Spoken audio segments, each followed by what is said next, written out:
সবাইকে স্বাগতম। আজকের ভিডিওতে আমরা কোনো একটি সংখ্যার জোড় নাকি বিজোড় তা নির্ণয়ের সেই প্রোগ্রাম দেখবো।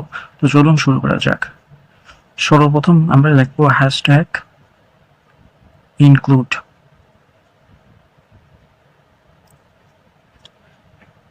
stdio.h, এরপর ইন্ট মেইন, এরপর একটা ব্র্যাকেট দেব। এখানে আমরা ইন্টিজার হিসেবে ইন্ট লিখব এবং ইন্টিজার হিসেবে আমরা এখানে ইন্ট নেব। এরপরে লিখব scanf %d।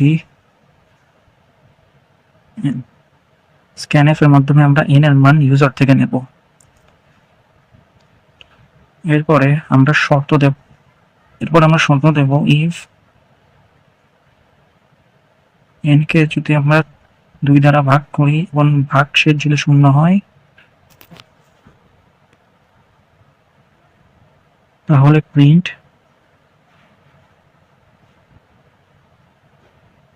Even number. Else যদি শর্ত সত্য না হয় তাহলে প্রিন্ট ODD, ওড নাম্বার। সত্য যদি সত্য হয় তাহলে প্রিন্ট হবে ইভেন নাম্বার মানে জোড় সংখ্যা, যদি সত্য না হয় তাহলে প্রিন্ট হবে ওড নাম্বার মানে বিজোড় সংখ্যা। এরপরে লিখবো রিটার্ন 0।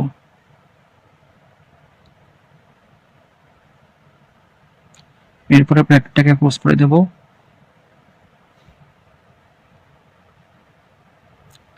এরই মাধ্যমে আমাদের সি প্রোগ্রামটি শেষ হয়ে গেল। আশা করি আপনারা বুঝতে পেরেছেন।